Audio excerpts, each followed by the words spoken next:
Bonsoir à tous, Rotariens et partenaires.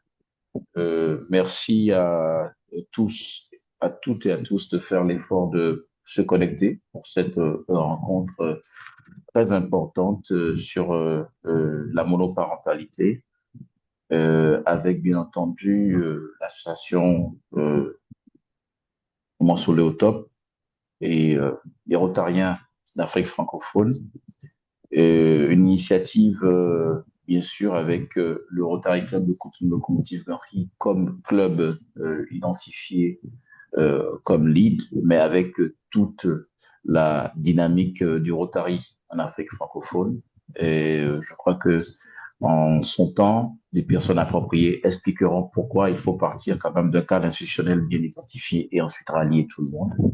Donc, je remercie Amina Nzenga et pas district gouverneur Najwa Azouz, le président Crépin Abdika et tous les Rotariens connectés et toutes les personnes animant des activités liées à la reconnaissance et au soutien à la monoparentalité pour cette conférence exclusive, bien entendu, que j'aurai l'opportunité de modérer. Je suis Adonis Stella Delis, consultant leadership et gouvernance, traducteur interprète, euh, euh, président fondateur et président du Rotary Club de Couture Locomotive Garfi et bien entendu facilitateur, formateur et ancien responsable de district en charge de la jeunesse. Et j'ai l'insi honneur bien sûr de modérer ce panel qui va partir déjà de certains mots de bienvenue de la part du président du Rotary Club de Couture Locomotive Garfi, puis un mot, bien sûr, de reconnaissance générale et d'explication de l'implication, bien sûr, du Rotary et de la forme institutionnelle qui a été choisie pour progressivement lancer cette initiative. Et bien sûr, nous aurons un mot de, important de Aminan Senka qui va de façon générale expliquer pourquoi le concept, pourquoi l'initiative et pourquoi, bien sûr, le Rotary et puis nous allons passer d'étape à étape sur les 4 ou 5 thématiques qui seront développées dans un canevas assez serré pour que toute l'activité ne dépasse pas 1 heure et demie comme cela a été proposé. C'est une activité en soirée, il faut quand même respecter les différentes zones horaires.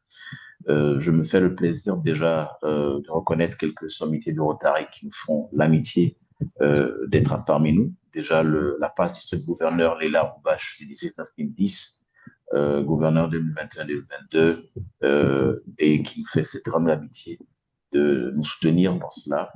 Nous avons bien entendu le district gouverneur élu, 1950, Claude Cheroubala, gouverneur 2025-2026, ancien assistant coordinateur du HTD pour la région 26, zone 22 du district 950.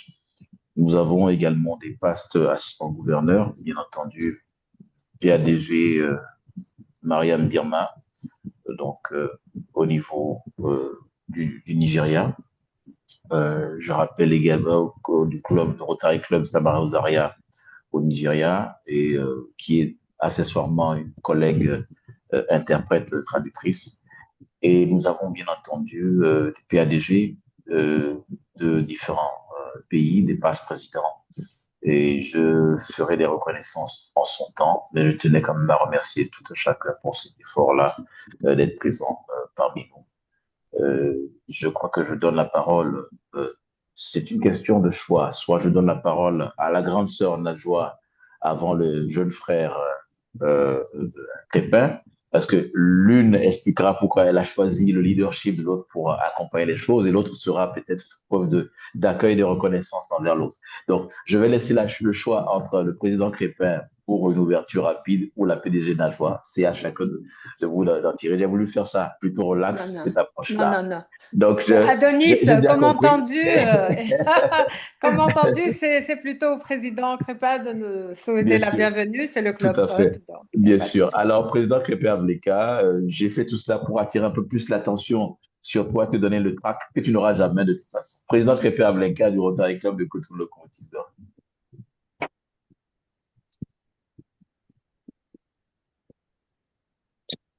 Merci bien, chez Pierre Denis. Merci à tous. C'est Père Denis, j'espère que vous me recevez, hein. Positif, 5 sur 5. Oui. D'accord. Alors, chers amis, chers invités, je Si suis... tu es visible, si les conditions te permettent d'être visible pour qu'on sache à quoi tu ressembles, voilà, ça te fera du bien. Ben, Juste quelques instants. Mais si c'est ce pas possible, je sais que parfois, professionnellement, ça peut être difficile. Donc, je te comprends. sera un peu difficile, c'est Père Denis, je suis dans les Allez, marchés ici. Et allez, puis vas-y, voilà. président. Vas-y, président. Vas-y. D'accord, je suis Crépin Avleka, de classification animation économique. Je suis le président de Coton Motive Gantry, mandat 2024-2025.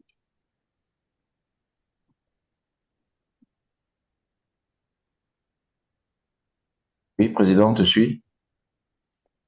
Il a un problème de connexion. Souci de connexion, président.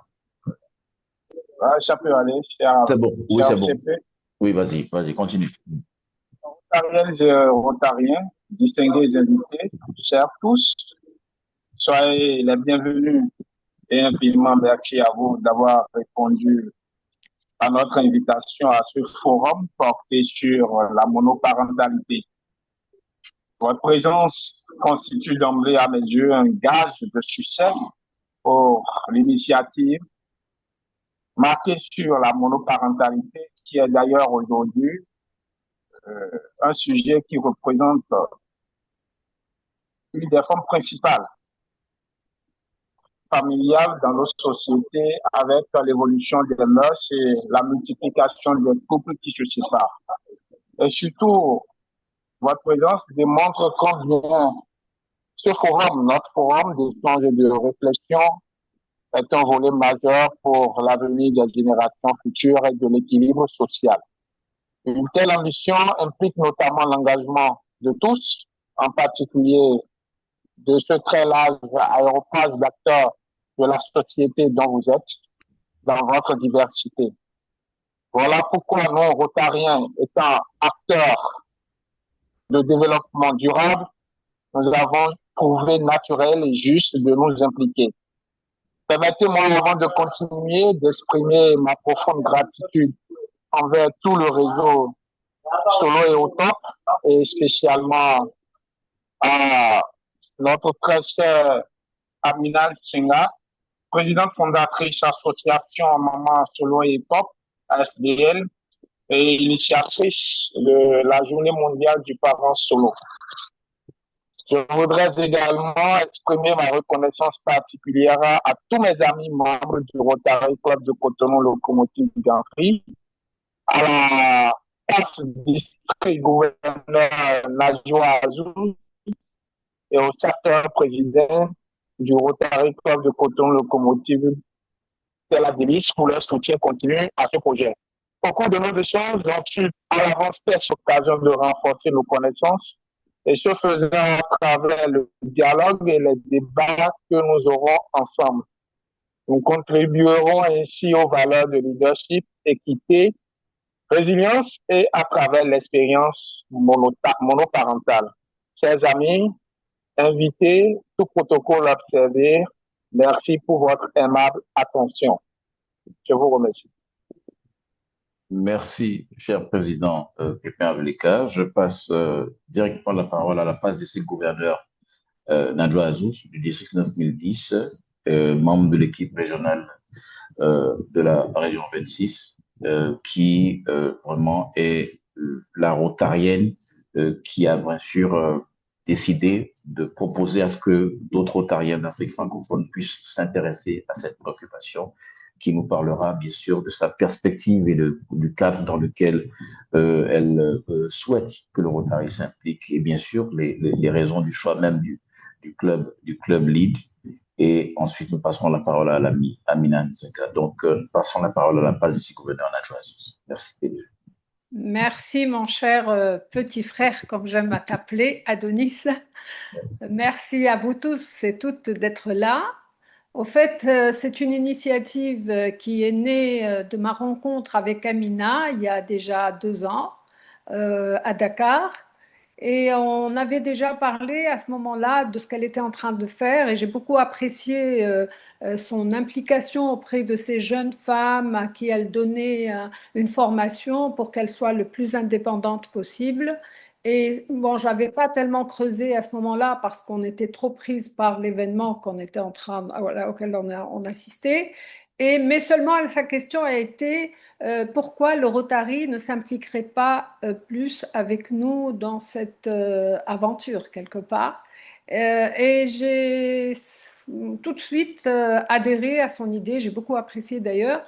On a pris le temps de nous engager parce qu'entre-temps, elle a été retenue par beaucoup de choses personnelles et qu'elle a dû gérer. Et il y a quelques mois, donc, on a repris contact et on s'est dit, il faut qu'on commence par avoir une idée déjà de ce qu'elle a fait, de ce qu'elle fait et de ce qu'elle compte faire et voir un peu plus, nous, en tant que Rotariens, comment on peut se mettre en réseau autour d'elle et de toutes ces compagnes qui se battent pour avoir un meilleur vécu et une meilleure vie et donner des conditions plus favorables à toutes ces personnes. Donc, on n'a pas encore mis un plan stratégique réellement de notre plan d'action parce qu'on veut déjà savoir faire l'état des lieux actuel. Et c'est suite à son état des lieux, elle va nous orienter elle aussi vers les personnes qu'elle a déjà, qui sont les personnes contacts dans les différents pays où il y a déjà des clubs Rotary. Et donc, et nous, on va concentrer un peu nos efforts. Dans un premier temps, donc, on va comprendre un peu les lois qui régissent un peu tous ces pays par rapport à la monoparentalité et quels sont les avantages et les inconvénients qu'ils ont et les droits qu'ils ont et et sur le terrain, est-ce que ce sont des lois qui sont réellement appliquées ou pas. Donc aujourd'hui, réellement, c'est notre première rencontre officielle.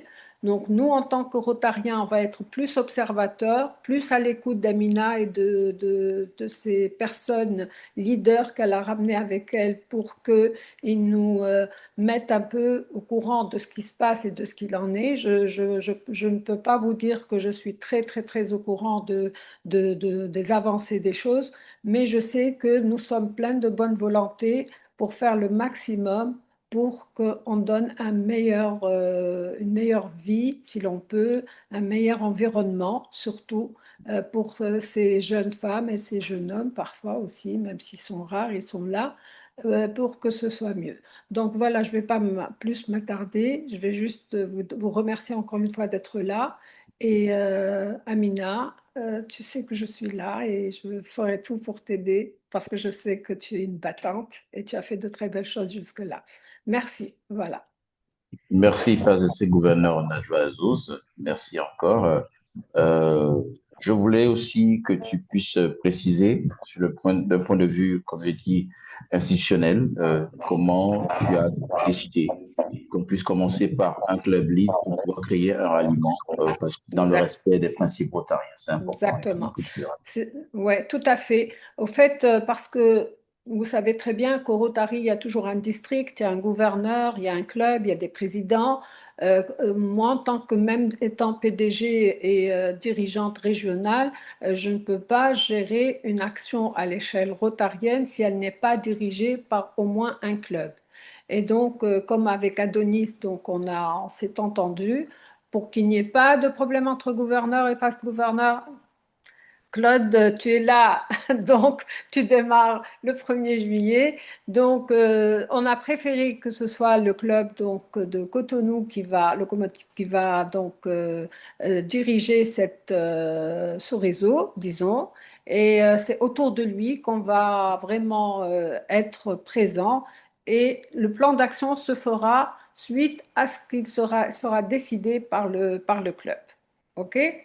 C'est bon là? Merci. Je crois qu'on Merci, a. merci Voilà, PDG, merci pour voilà, l'honneur au voilà. Rotary Club de Cotonou Motive. Et merci au président Crépin, au président de la commission Action, Kwasi Komlan connecté au leadership, les passe-présidents, notamment Pépé Olga, pour avoir consenti à ce challenge-là qui est vraiment noble. Je passe maintenant à celle que nous appelons la star.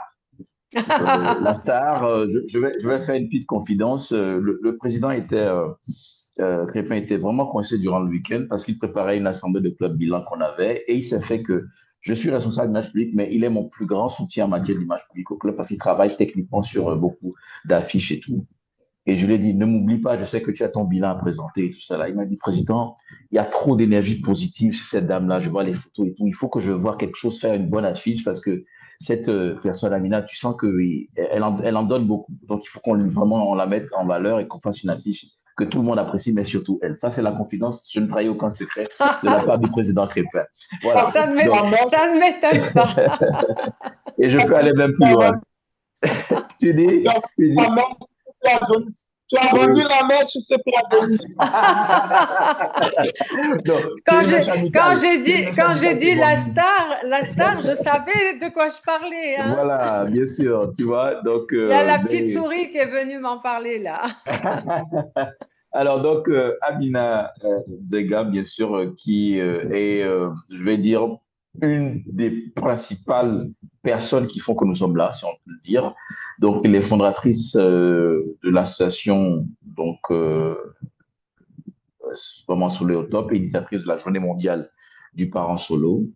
Je veux dire qu'elle a déjà rapidement identifié, comme l'a dit PDG Nadjoa, que même si c'est une minorité, il y a des parents solo de sexe masculin. Ce n'est pas nécessairement un phénomène féminin. Et donc, elle a toujours fonctionné dans cette logique-là, partie bien sûr d'une expérience personnelle et dans un esprit qui se focalise sur le leadership, la résilience et l'initiative et non, comment dire, l'apitoiement sur son sort, et ainsi de suite. Donc, c'est une approche très positive. Donc, elle est change manager, conférencière, formatrice en gestion des conflits, reconnaissance identitaire et leadership. Et donc, elle va juste planter le décor. C'est pas encore le développement de sa thématique, mais elle va juste planter le décor et voilà, faire le même exercice que PDG Nadja, mais du point de vue de son association et son réseau par rapport à l'implication avec le Rotary sur cette thématique-là. Aminan Senka ou Tambandoy. Voilà, c'est la parole. Bonsoir. Bonsoir et merci encore pour cette plateforme, pour cette tribune. Merci, gouverneur Najwa, vraiment, président, tous en votre titre et qualité. Je m'excuse, je n'ai pas retenu tous les noms, mais je suis vraiment honorée, de pouvoir siéger, parmi vous et avec mes acolytes. Évidemment, c'est une vision, c'est une pensée, euh, portée par ma propre expérience qui, au fil du temps, a grandi et a grandi auprès des femmes qui me ressemblent, des femmes qui portent également des projets. Donc, la monoparentalité, ben, c'est pas moi. La monoparentalité est diverse et à l'international, mais ce qui nous rassemble, c'est que finalement, en fonction des continents, des pays, des religions, la difficulté est la même. Alors, il est vrai que j'ai commencé par la Journée mondiale de la maman solo que nous avons fêtée pendant 4 ans. Il était question de rentrer ce plaidoyer en 2025 aux Nations Unies, à l'Union africaine, mais avec le temps, en grandissant, en observant, il a été question d'inclure évidemment la monoparentalité qui est également masculine et de ne pas faire de différence. La parentalité dans le couloir de la monoparentalité est masculine comme féminine, raison pour laquelle nous avons souhaité fêter cette année, célébrer, pas fêter, mais célébrer cette année la première édition de la Journée mondiale du parent solo pour pouvoir lancer finalement, relancer le plaidoyer de reconnaissance auprès des institutions euh, nécessaires pour valider cette journée et surtout pour moi de me donner, comme Najwa l'a dit, pendant 2 ans, j'ai été très malade et donc j'ai pas pu faire grand-chose, j'ai pu juste gérer ce qu'il fallait gérer et j'ai voulu relancer cette force parce que pour moi, la monoparentalité, les parents sont des vecteurs de paix. Et je me suis, étant basée en Belgique, entourée de forces vives en Europe pour pouvoir être plus forte, pour pouvoir être écoutée et continuer à déployer sur le continent africain, évidemment, les mécanismes. Comme Madame la gouverneure vous l'a expliqué, on s'est rencontrés à Dakar. On en avait parlé, j'étais là encore avec la jeunesse que j'accompagne toujours. Mais il avait été question, comme elle vous l'a dit, de se rencontrer et merci encore parce que beaucoup de personnes font des promesses, mais elle a tenu. On s'est parlé évidemment par message pendant, ben, c'est presque 3 ans aujourd'hui. Et voilà, je suis heureuse d'être là. Pourquoi le Rotary? Parce que le Rotary, pour moi, est une question d'équité. Je pense que auprès du Rotary, on trouve en tout cas ce qui est similaire à ma vision, c'est la paix et l'équité. Et je pense que pour avancer, on doit être entouré de toutes les personnes qui font de bonnes et grandes choses. Et à l'instar de la première dame que j'ai vue en la qualité de Madame la gouverneure Najwa Azouz, je pense que je ne me suis pas trompée et que le Rotary a toute sa place à nos côtés et que je pense que vous êtes un tremplin, un pilier et surtout des encadrants, parce que je pense que vous allez beaucoup nous encadrer avec votre connaissance, parce que vous avez aussi une telle connaissance des mécanismes à mettre en place aussi en Afrique et en Europe, partout où vous êtes finalement, dans tout ce que vous faites.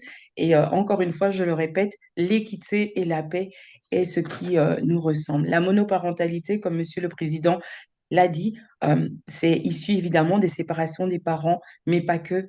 Il y a le deuil, il y a aussi les guerres, c'est de ce dont nous allons parler, mais il y a aussi toutes ces femmes qui me ressemblent.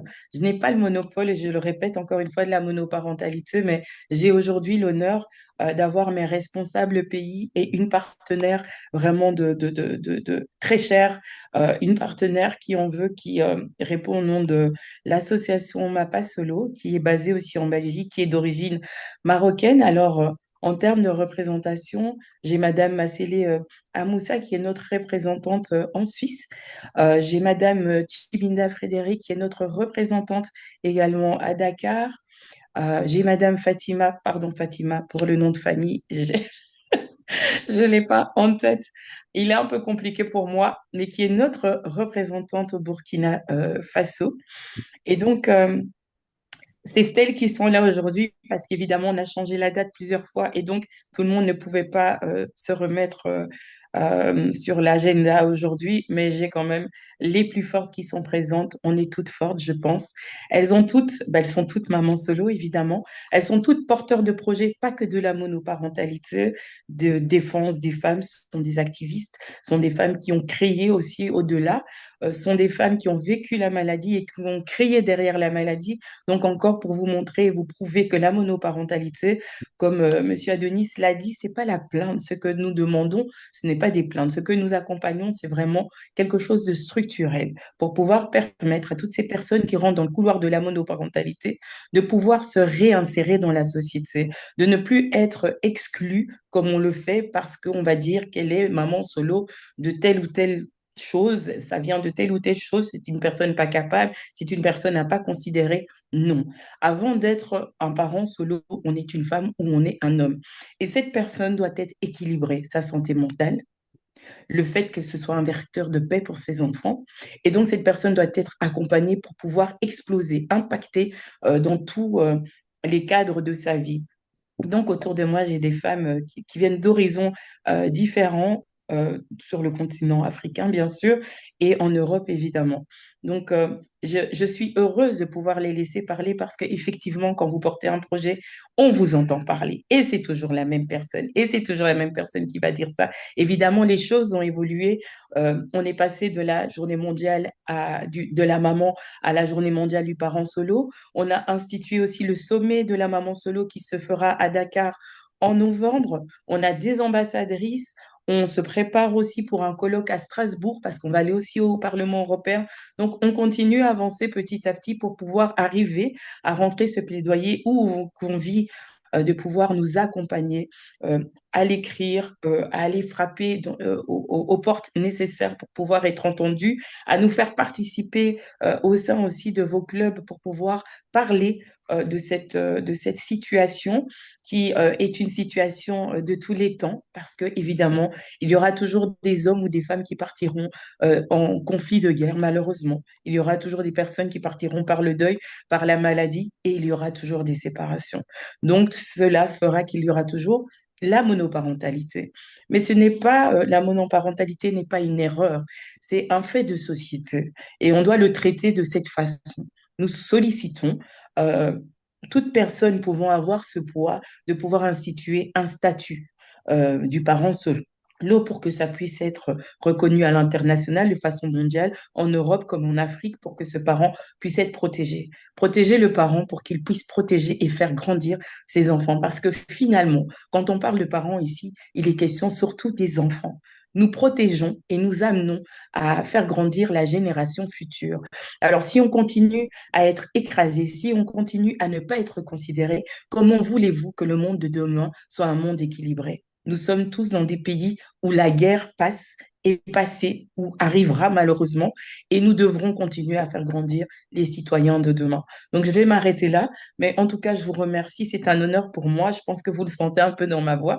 Je suis assez émue de voir autant de personnes du Rotary qui se sont connectées. C'est waouh, c'est vraiment un rêve pour moi qui se met en place et tout ça encore une fois parce que une femme a écouté une autre femme et a accepté de lui donner la main, a convié des hommes et d'autres femmes qui ont accepté d'accompagner. Donc encore une fois, en votre qualité, je vous remercie et je remercie aussi mes compagnons de guerre qui sont à mes côtés, mais vraiment, merci beaucoup, je suis émue. Donc j'ai coupé mon micro et on va continuer selon vos indications. Merci beaucoup.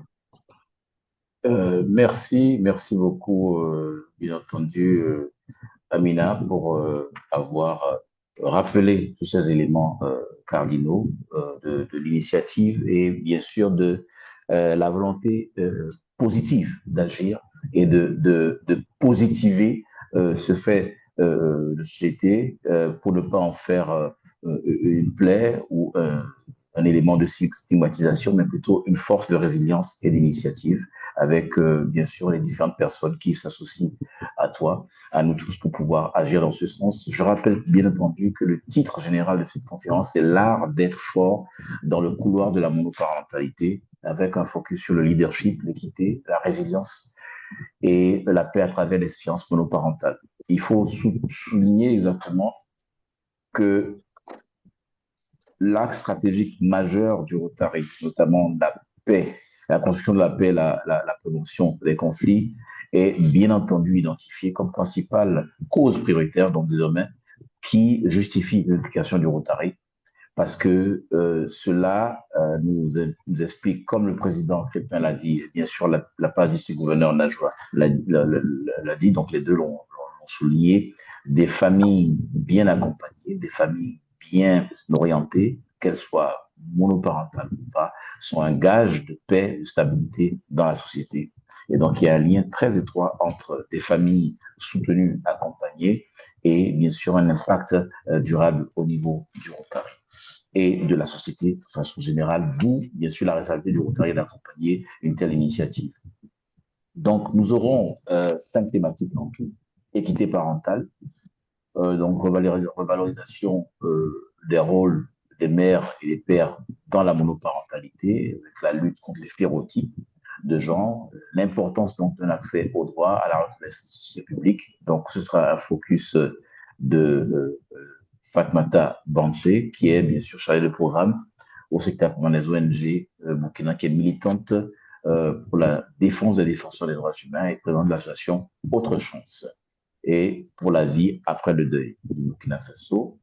Ensuite, nous aurons l'intervention sur le leadership et résilience monoparentalité comme école du courage, de l'autonomie et de la prise de responsabilité, avec un témoignage d'une trajectoire de transformation personnelle ou professionnelle. Donc, Frédéric Chibinda, donc entrepreneur et c'est PDG de IC Beauty, qui est IC Beauty, pardon, qui est pour sur les métiers de la beauté audiovisuelle, militante également pour le respect des droits des femmes et initiative de AXIA, événements artistiques au service des droits de la femme et de l'enfant, donc Sénégal.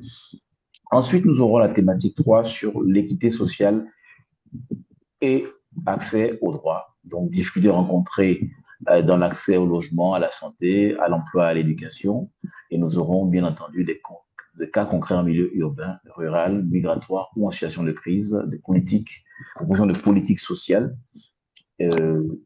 plus plus inclusive et équitable, avec bien sûr Chuyat Sherazed, qui est fondatrice et PDG de l'association MAPA Solo, militante pour le respect des droits des familles monoparentales et partenaire officiel de Moment sur les Top en Belgique.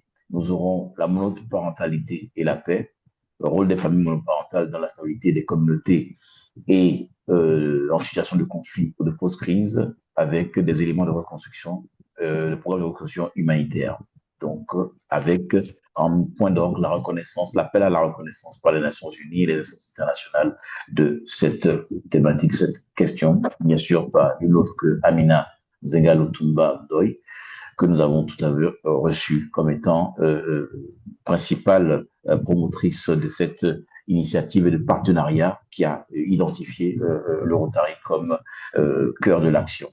Donc, je commence par Fatmata Bansé, qui donc est focalisé sur la première thématique, donc notamment le rôle, l'équité, non, pardon, excusez-moi, oui, surtout qui va parler de l'équité parentale, bien sûr, sur la revalorisation du rôle des mères et des pères dans la monoparentalité, et qui va nous parler aussi peut-être de cette préoccupation, son focus sur bien sûr, rebondir, notamment après le deuil. Comme l'a dit Amina, la monoparentalité, c'est pas seulement des questions d'état civil ou de mariage, non-mariage, c'est aussi parfois le deuil, c'est parfois des conflits qui ont fait des victimes. Et donc, Fatmata Bansé, qui est chargée des programmes au CITA en Afrique permanent des ONG, SPONGE, du Burkina Faso, et qui est également donc, le responsable d'une association qui milite dans le cadre des questions de monoparentalité au sortir du deuil. Donc, Fatmata Bansé, tu as la parole. Donc, normalement, toutes les interventions sont de 15 minutes. Permettez-moi, en tant que modérateur, vu l'heure de démarrage, de considérer qu'on peut passer à plutôt 12 minutes et tout référer à des possibilités de questions à la fin de toutes les interventions. Donc, 12 minutes pour Fatmata Bansé sous vos ovations électroniques et virtuelles. Merci. Fatmata Bansé, la parole. OK. Merci à vous et bonsoir à tout le monde. Et je pense que 15 minutes, je trouvais que c'était peu. Maintenant que c'est 12, je vais aller rapidement. Et de toute façon, je pense que je m'adresse à un public déjà conquis parce que ce n'est pas une thématique étrangère au public qui est là. Mais il convient quand même de pouvoir ensemble s'entendre sur ce que nous entendons par équité parentale avant de pouvoir continuer. Et donc, selon l'équité parentale, c'est le concept dans le contexte familial, parce que c'est un concept qui a plusieurs dimensions, mais dans le concept familial, c'est l'équité, c'est le traitement équitable, la répartition identique des tâches, du moins l'adaptation aux besoins individuels de chaque enfant selon sa spécificité. Comment le père, la mère monoparentale traitent les enfants en tenant compte de leur spécificité. Et donc, vu sous cet angle, nous allons maintenant voir sous quel prisme nous allons regarder le traitement qui sont faits aux enfants.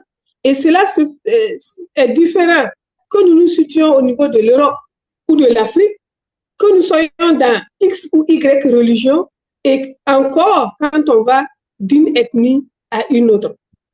Et donc, il sera nécessaire pour qu'un parent monoparental, que ce soit l'homme ou la femme, soit équitable dans le traitement de ses enfants. Il faut considérer plusieurs aspects. Le père ou la mère, chef de famille, qui se retrouve avec des enfants, des filles, qui se retrouvent avec des garçons ou qui se retrouvent avec des garçons et des filles. Et là, le traitement va différer, que nous soyons en Europe ou qu'on soit en Afrique, que nous soyons dans une couche défavorisée ou dans la haute société, entre griffes, comme on le dit. Dans les familles où le besoin n'est pas, qui ne vit pas dans la pauvreté. Et ce qui est recommandé, c'est d'adapter, chaque parent doit traiter les enfants en s'adaptant aux besoins individuels, en répartissant les responsabilités de façon juste, en évitant les comparaisons et en communiquant de façon transparente et en ayant des temps individualisés pour les enfants, renforcer les liens parents-enfants. D'autant plus que, selon la raison de la monoparentalité, les enfants peuvent en vouloir aux parents même avec lesquels ils vivent.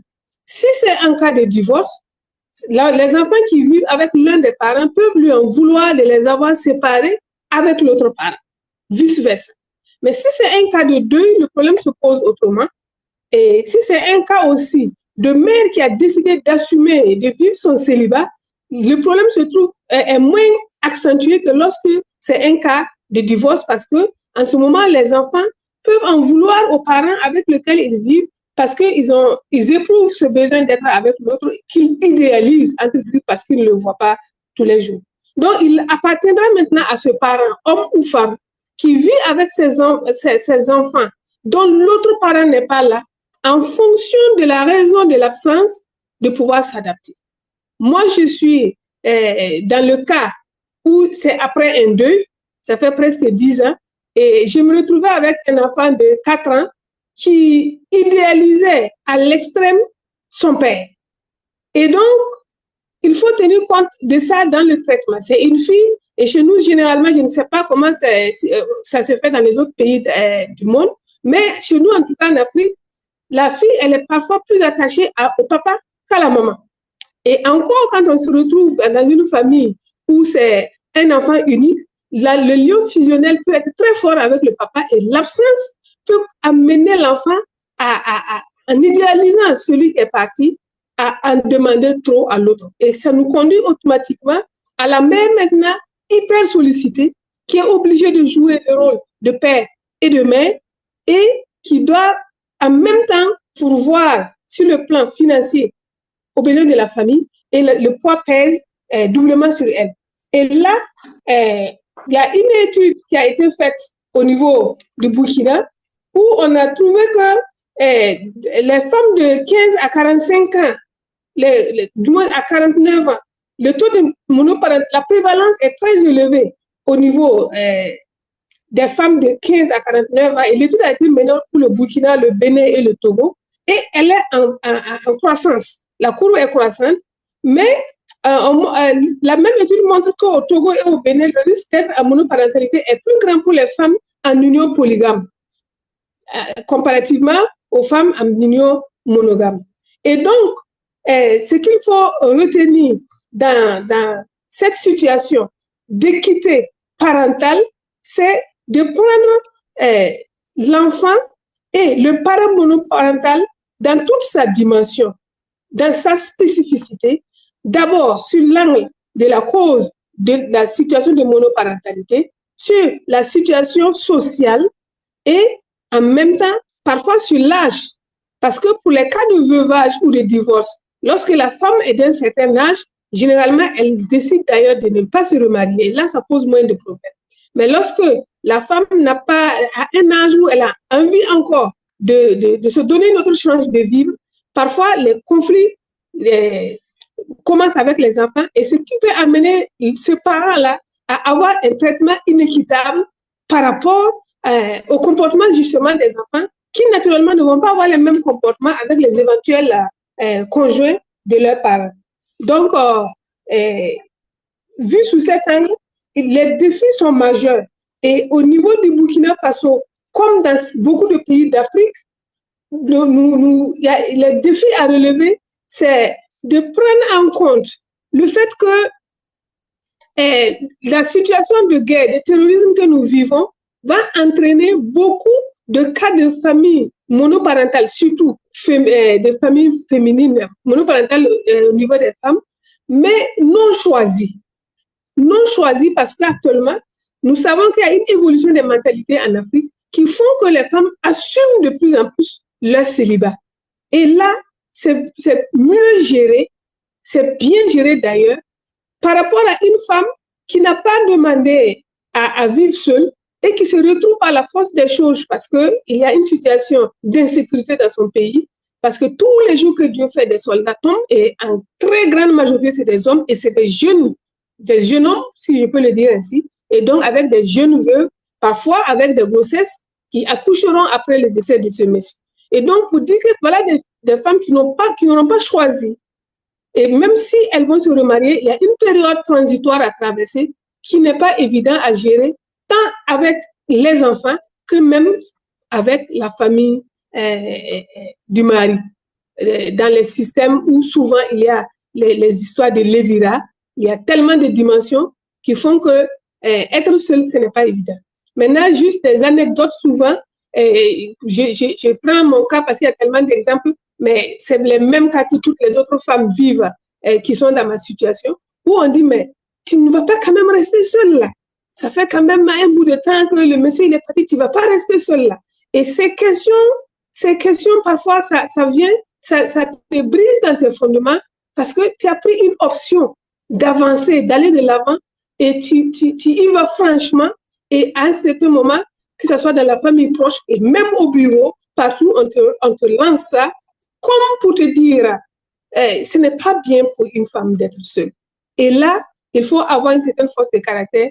Et c'est ce qui a fait que moi, j'ai accueilli avec plaisir cette initiative de Maman Solo est au top.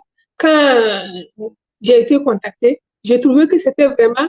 Bon, nous autres, on a pu s'en sortir parce qu'on nous appelle souvent des têtes brûlées. On a pu s'en sortir et puis on a fait front. Mais beaucoup ne peuvent pas le faire, indépendamment de leur situation financière, indépendamment de leur situation sociale. Beaucoup ne peuvent pas le faire parce que les pesanteurs socioculturels sont et demeurent encore beaucoup au niveau de nos pays. Donc, voilà ce que je peux dire. Comme le temps était, je ne regardais pas si je suis à combien de minutes. Voilà, je m'arrête. Merci.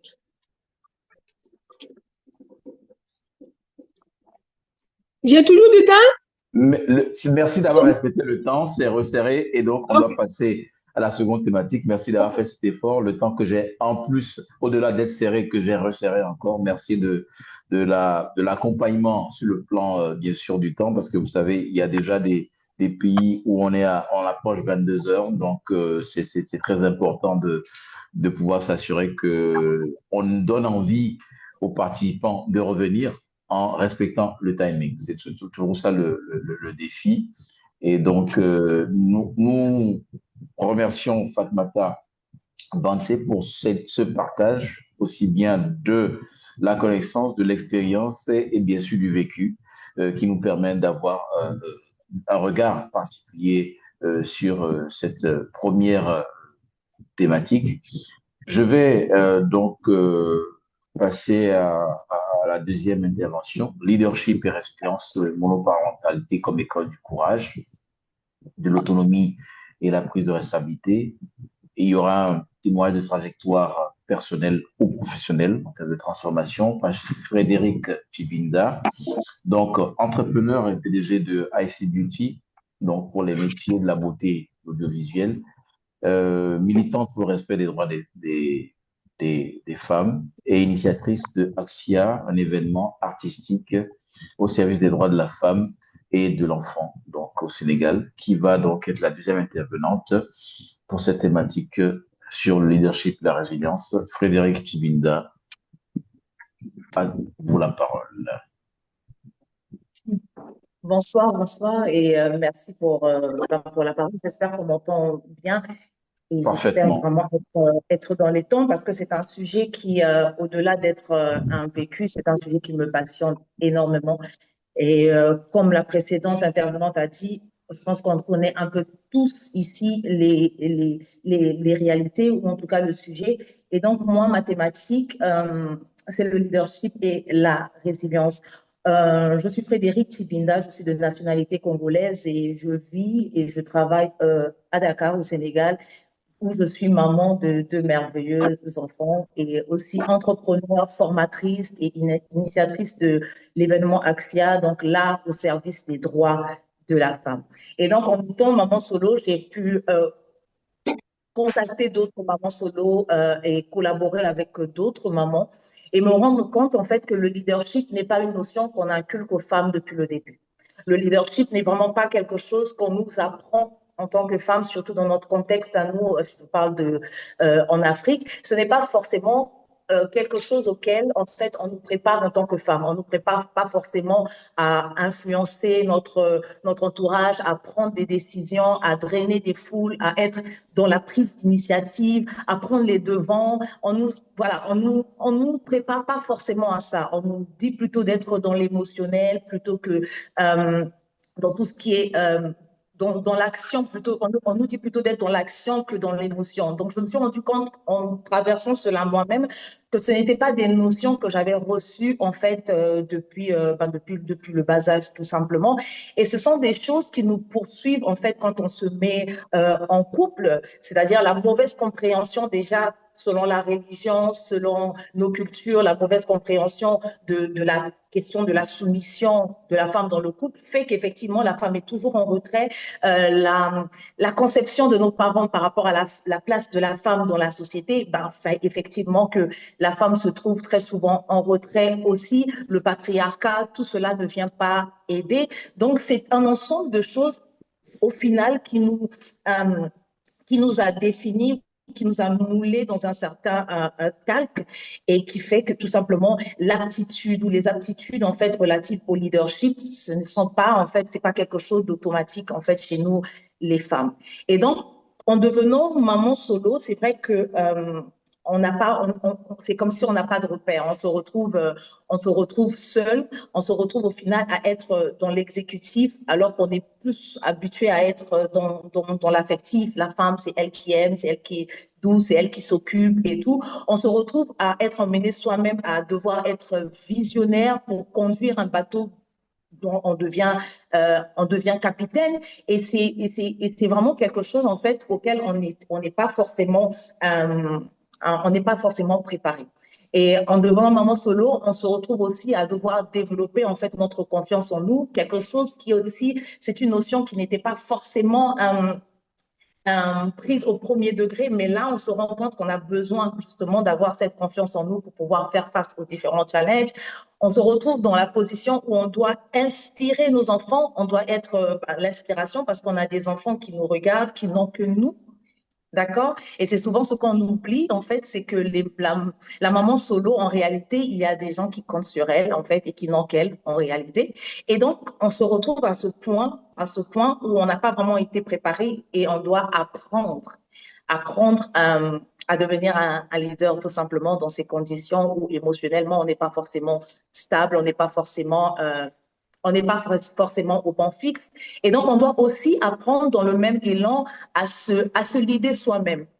D'accord? Donc, la maman solo doit apprendre à se leader soi-même, c'est-à-dire à s'auto-discipliner. D'accord? À discipliner ses émotions, à discipliner aussi pour pouvoir aussi contrôler, gérer aussi les émotions de ses enfants. Et donc, c'est pas forcément facile. Et donc, c'est toute une école du courage, comme vous avez dit. Et moi, je pense que la notion du leadership, ce n'est pas un accessoire, c'est vraiment quelque chose de crucial. Est-ce qu'on m'entend? Bien sûr. Oh, parfait. C'est vraiment quelque chose de crucial parce que l'équilibre de nos enfants en dépend. Je pense que Amina le disait à l'entame, elle disait que justement, les enfants qu'on a aujourd'hui sont les hommes, sont les femmes de demain. Et donc, en quelque sorte, si on ne les accompagne pas comme il faut, on est en train de refaire et de répéter une boucle qui sera destructrice en fait pour notre société. Et donc, au final, en fait, dans ce processus où la femme, la maman solo, apprend justement à maîtriser son leadership ou à avoir un leadership tout simplement, elle le conçoit dans son foyer, elle le conçoit dans sa maison et elle le transporte dans la société et directement, elle fait face justement à des obstacles. Elle est traitée de femme difficile, de femme dure à marier, de femmes de féministe sans comprendre forcément la notion. Et donc, alors, elle est un peu mitigée surfer entre son énergie féminine et son énergie masculine. Elle ne sait pas trop où se positionner. Et donc, moi, ça a été mon cas. J'en parle parce que ça a été vraiment mon expérience. C'est que je me suis retrouvée après ma séparation avec 2 enfants à gérer. Et je ne savais pas par où commencer, en fait. Je ne savais vraiment pas par où commencer. Et même le simple basique, payer mes factures, c'était compliqué parce qu'émotionnellement, je n'étais pas stable, je n'étais pas équilibrée. Je me laissais aller par mes émotions. Je n'avais pas d'objectivité. Je n'avais pas de feuille de route. Je n'avais pas de vision. Je ne savais pas ce qu'il fallait faire avec ces deux enfants qui demandaient beaucoup en termes d'énergie, beaucoup en termes de disponibilité. Donc, il a fallu que je me pose et que je prenne une grosse claque et que je commence à penser leadership.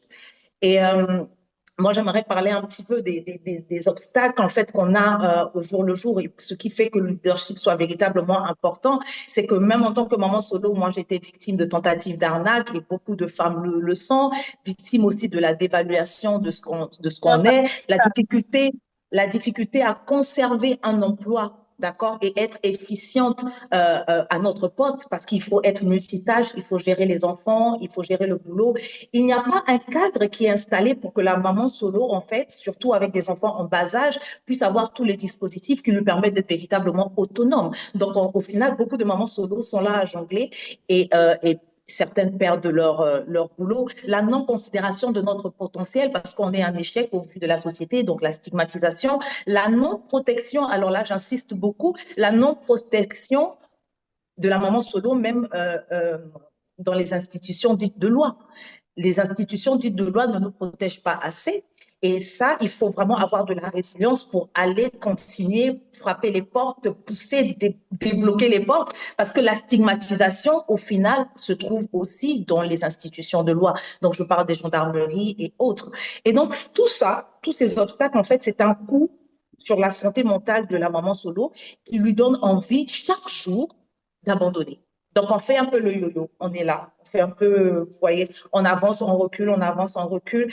Et c'est pour ça que pour moi, en fait, ce sujet de leadership et de résilience est véritablement important. Et pour avoir traversé tout cela, moi aujourd'hui, j'accompagne des femmes et grâce aussi à l'association Maman Solo et au Top qui m'a permis justement de me rendre compte que je n'étais pas seule à traverser tout cela. Donc, j'accompagne des femmes, je travaille avec des associations qui permettent aux femmes de se réintégrer dans la société, des femmes victimes de violences conjugales, des mères victimes de violences conjugales, et elles partent toutes du même niveau, c'est-à-dire sans repère, on ne sait pas trop comment. On demande à ces femmes de recommencer une vie alors qu'on ne leur a pas forcément appris à commencer une vie. Donc, en fait, c'est que moi, je donne des formations dans le cadre de la beauté, de l'esthétique et tout ça, mais je mets un point d'honneur à donner ces valeurs de leadership, de santé mentale, d'accompagnement, de prise en charge de la santé mentale, je voulais dire, de développement personnel, donc en termes de confiance en soi et tout. Tout cela, c'est un bagage qui servira, qui aidera la femme, en fait, la maman solo, à être forte et à être résiliente. Parce qu'une femme aujourd'hui peut travailler, mais si elle n'a pas un leadership fort, si elle n'a pas de la résilience, si elle n'a pas un caractère, si elle n'est pas assise ou debout, on va dire, sur ses acquis, sur ses compréhensions, si elle n'a pas confiance en elle, au final, c'est une femme qui s'écroule. Et le but pour moi n'est pas dans la vie de tous les jours, je vais finir par ça sûrement. Euh, le but n'est pas pour moi de préparer une femme à devenir, de préparer une femme au cas où elle devienne maman solo. Le but pour moi, je pense qu'il faut inculquer très tôt toutes les questions de leadership, de résilience, de confiance en soi. Il faut inculquer ça à une femme très tôt afin qu'elle puisse vraiment exploiter tout son potentiel en tant que solo pour ne pas se perdre quand elle est en duo. Et donc, des femmes fortes pour être après des mamans fortes, tout simplement. Donc, merci, Frédéric Sibinda. Merci pour l'esprit de résilience et de leadership impactant partagé avec nous. Et comme ça reste dans la trame de fond de tout ce que nous disons depuis le début de cette séance, ce n'est pas l'apitoiement, c'est plutôt l'énergie de la difficulté transformée en action. C'est surtout ça que je retiens, et c'est la trame de fond de toutes les interventions, et celle de Frédéric qui se focalise sur la question, bien sûr, du leadership et du renforcement, bien sûr, de la confiance en soi des femmes. Et nous retenons notamment bien-être solo pour pouvoir être efficace en duo. Ça, c'est très intéressant ce que je retiens.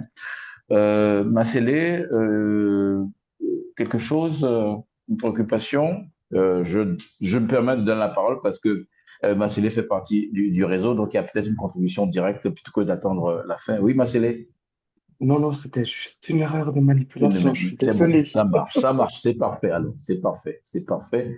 Alors, bien entendu, toutes les intervenants jusque-là essaient de faire ce sacrifice-là, de tenir dans le temps. Troisième thématique, équité sociale et accès aux droits. Bien entendu, les questions de droit vont toujours être fondamentales. Le PDG Najwa l'a dit, il faut connaître les droits, connaître bien sûr l'environnement juridique et bien sûr nous avons quand même PDG Leila qui est dans sa classification sur le plan des questions juridiques et c'est très bien d'avoir ce son de cloche-là. Donc, avec Chouyat Sherazade, qui est fondatrice PDG l'association Mapa Solo, militante pour le respect des droits des familles monoparentales. Et bien sûr, partenaire officiellement sur le top d'Asie en Belgique. Tu nous parleras bien sûr des difficultés d'accès au logement, la santé, l'emploi, l'éducation. Donc, cette question va être sous l'angle plus de l'équité sociale et l'accès aux droits. Alors, Sherazade, la parole est à toi. Merci. Merci. Est-ce que vous m'entendez? Positivement. Parfait, merci. Donc voilà, comme tu l'as dit effectivement, donc je me prénomme Sherazade, maman solo de 2 garçons. J'ai fondé il y a 4 ans et demi donc l'association Mapa Solo. Donc c'est une structure engagée depuis plusieurs années en Belgique auprès des familles monoparentales, avec un accent en particulier sur l'accès aux droits, effectivement, le soutien psychologique et l'autonomie. Je suis fière effectivement d'être partenaire officiel de Maman Solo et au top.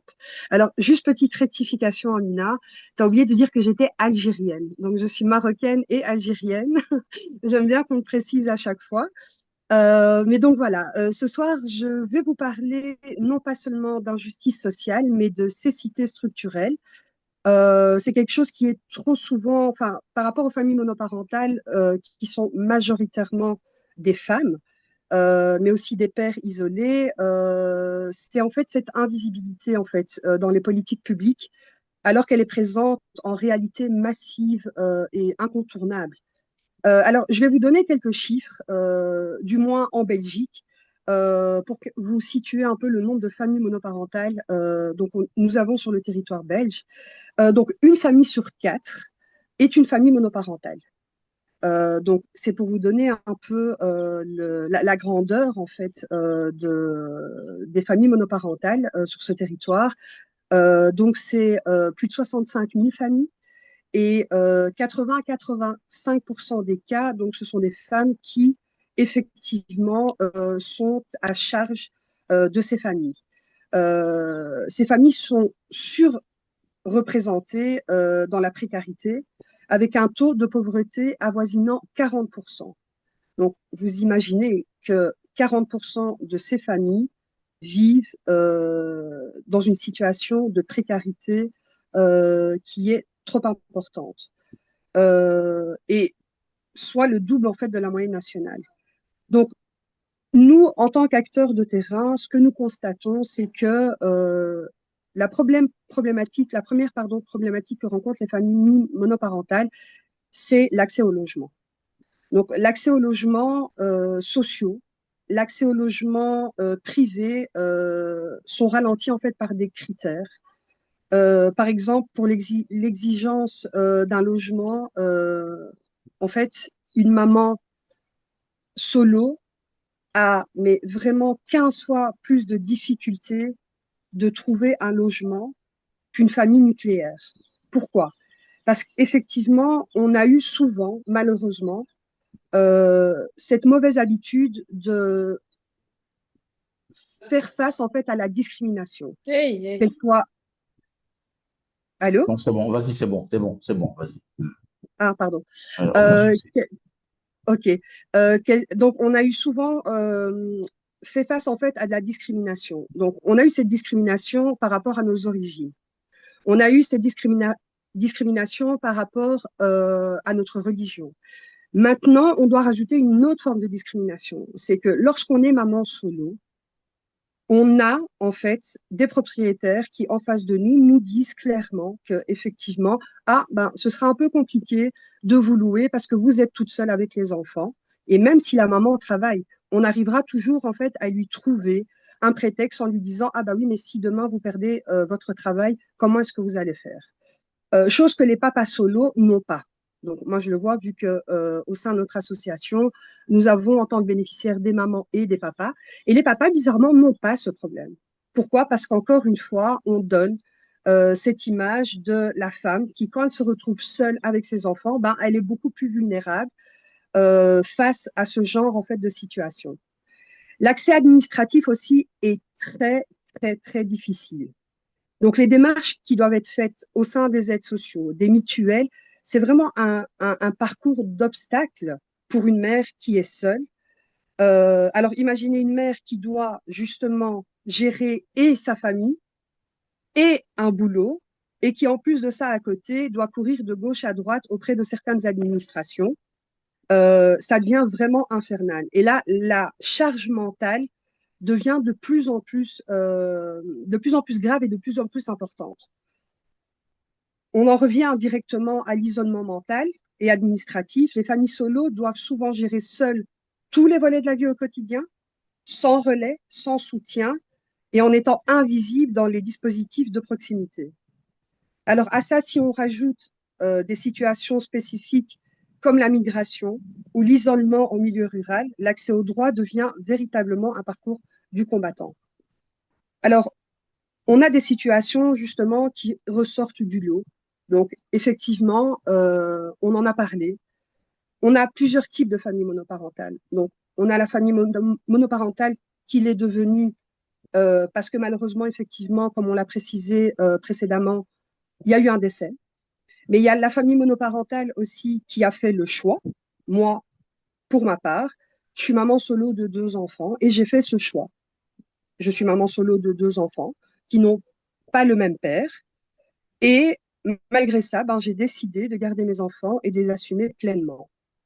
Et puis, on a ces familles monoparentales, dont plus souvent des mamans qui quittent un conjoint. Et comme je l'ai précisé lors de la journée mondiale organisée par Amina, on quitte un conjoint pourquoi? Parce qu'il y a des violences physiques, des violences verbales, des violences sexuelles, des violences financières. Et on quitte aussi un conjoint pour la simple et bonne raison qu'on veut protéger son enfant. Alors, la situation peut s'aggraver ou des facteurs peuvent venir aggraver cette situation de monoparentalité. Imaginons une mère célibataire qui est migrante ou qui est réfugiée.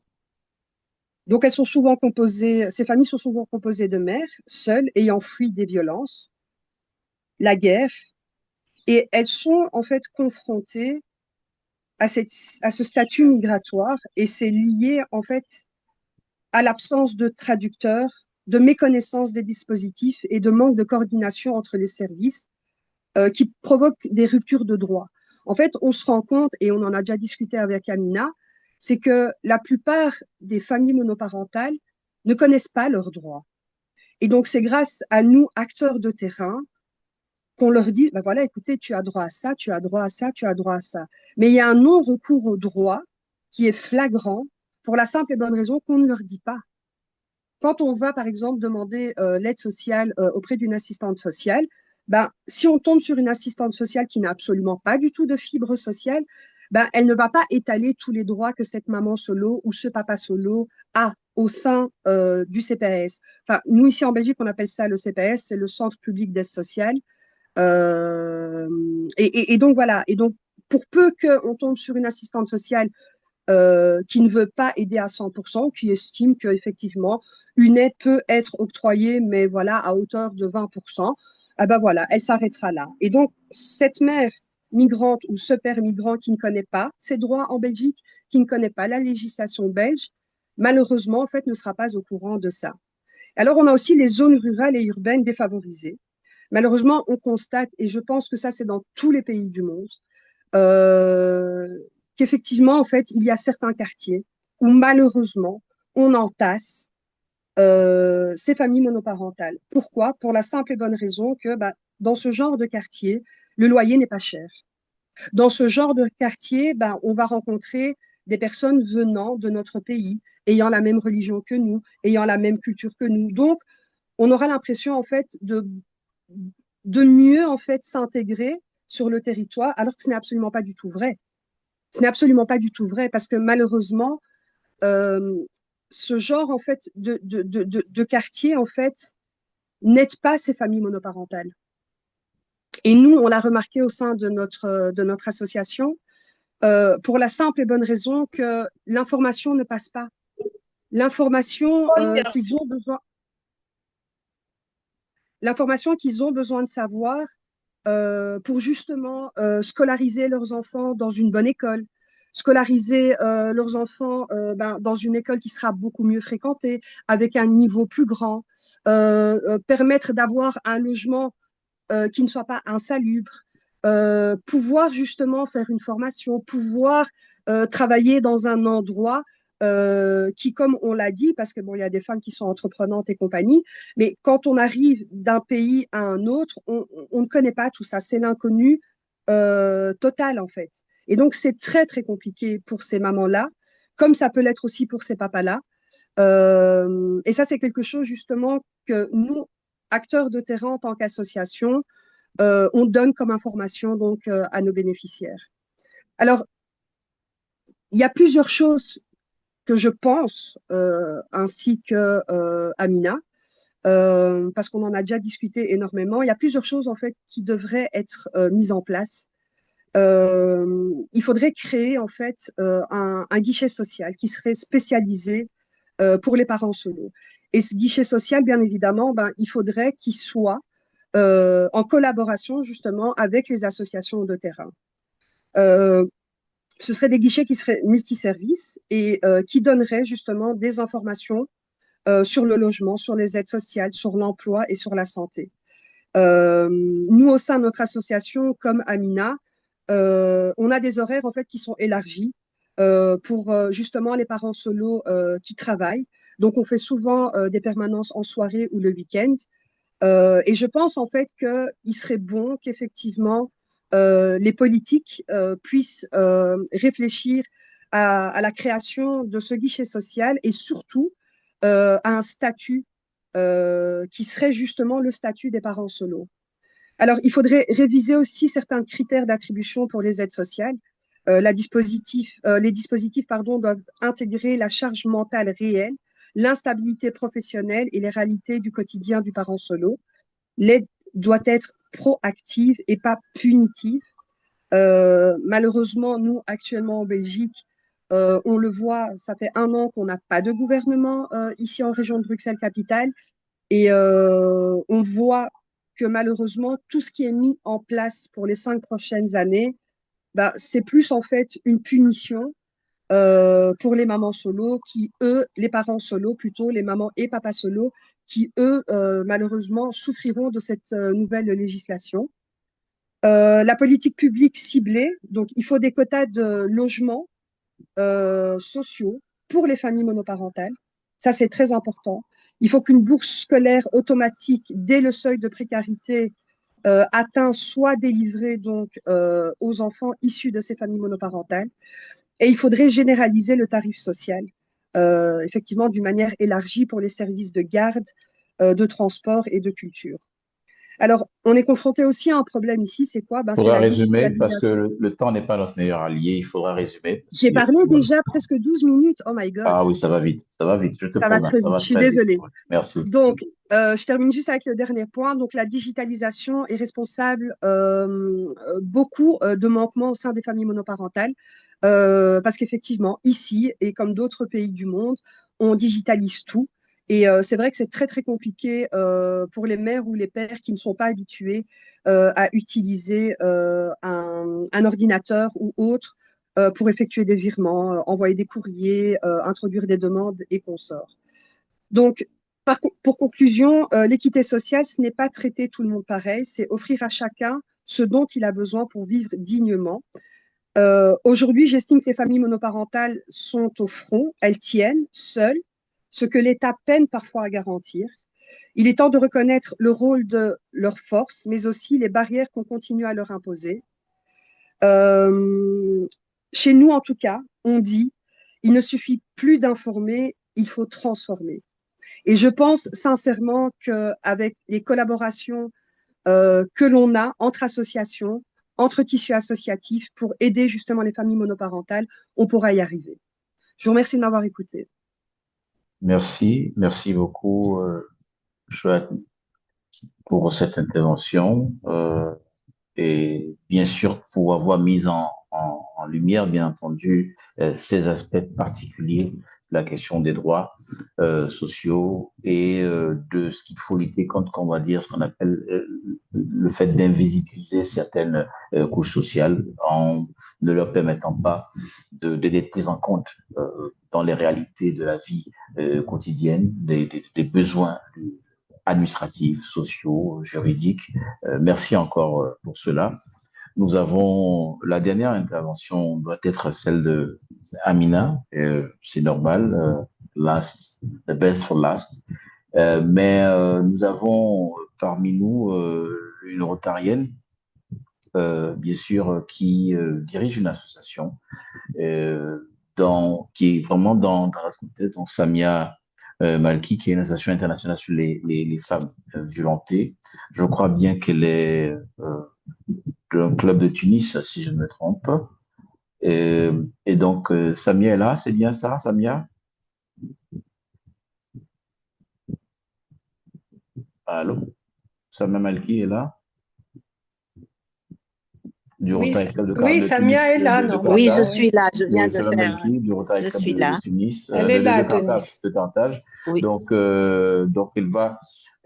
là, c'est juste 5-6 minutes pour bien sûr nous parler un peu de ce qu'elle fait dans ce contexte-là, avant de passer la parole pour la dernière intervenante, Amina Nsenga. Je sais que nous sommes déjà à 21h28. Nous avons commencé avec pratiquement 20 minutes de retard, mais j'essaie quand même de rester dans un format, comme je dis, qui nous donne envie de revenir plutôt que de se sentir fatigué par une première expérience. Donc, Samia Malki, tu as la parole. Bonsoir tout le monde. Je m'appelle Samia Melki. Je suis membre du comité de pilotage de la coalition Solidarité pour le droit des femmes africaines, la coalition SWOR. Et en même temps, je dirige l'association Qadirat, qui veut dire, c'est le mot arabe pour femmes capables. Donc, on travaille essentiellement sur l'harmonisation des lois endogènes avec les dispositions des conventions internationales et africaines, comme le protocole de Maputo pour les droits des femmes. Nous avons également un centre d'hébergement en Tunisie et on a été quelquefois, on a accueilli des femmes, ce qu'on appelle en Tunisie mères célibataires. Les mères célibataires en Tunisie, notre association a réalisé il y a 2 ans un documentaire sur les mères célibataires. Ces femmes qui, et on l'a dans le titre, est les femmes invisibles de Tunisie, parce que ces femmes-là, elles n'apparaissent pas dans les statistiques, leurs enfants si, mais elles n'apparaissent pas. Quelquefois, ces femmes-là sont quelquefois victimes de viols, d'agressions sexuelles, et c'est pour ça qu'elles... je sais qu'en Afrique, puisque je travaille beaucoup sur l'Afrique, il y a beaucoup aussi de femmes, de mères célibataires à cause des conflits et des guerres. Voilà. Je voulais rebondir sur le mot cécité structurelle dont Madame Shahrazad, c'est ça, a parlé. Oui, parce que voilà, en Tunisie également, il n'y a pas de ces femmes-là sont carrément invisibles. Elles n'apparaissent pas donc n'apparaissant pas dans les statistiques, elles ne bénéficient pas d'aide sociale. Et c'est malheureux. Je voulais saluer tout le monde. Nous travaillons également avec l'Association des juristes sénégalaises et je pense qu'il est très important de travailler avec des juristes pour ce sujet. Et voilà, je suis très contente d'être parmi vous. Et merci beaucoup aux intervenantes. Et je salue l'initiative de Madame Amina Nsenga et surtout, quand on met l'accent sur la résilience, ce qui est très important. Voilà. Merci beaucoup tout le monde. Merci au PDG Najwa Azouz, à Atef qui m'a invité. Très honorée d'être parmi vous. Merci Samia Melki du Rotary Club de Carthage et pour ton leadership dans le domaine. C'est très, très intéressant d'avoir ces différents sons de cloche avec différentes approches qui nous focalisent sur la résilience, l'initiative, l'accompagnement et bien entendu une préoccupation sur le plan juridique qu'il faut bien cerner et développer. Dernière intervenante, bien sûr, c'est Amina Senga Lutumba Ndoye, qui est fondatrice de l'association Masolo et au top, et bien entendu initiatrice de la journée mondiale du parent solo et du sommet de la maman solo. Et n'oublions pas que sa thématique, c'est sur monoparentalité et paix, rôle des familles monoparentales dans la stabilité des communautés. Et bien entendu, ce n'est pas pour rien que c'est la dernière intervenante, je vais dire, d'un point de vue du panel, c'est parce qu'en fait, c'est une opportunité également de résumer tout ce qui a été dit, parce que la plupart des intervenantes étant des partenaires de son réseau, c'est très important pour nous d'avoir sa parole en dernier lieu pour pouvoir faire le tour de toutes les thématiques. Et donc, avec beaucoup de plaisir, Amina Nsenga, tu as la parole. Merci à Denise, merci beaucoup encore une fois pour cette tribune. Merci à toutes les personnes présentes qui tiennent malgré notre petit retard.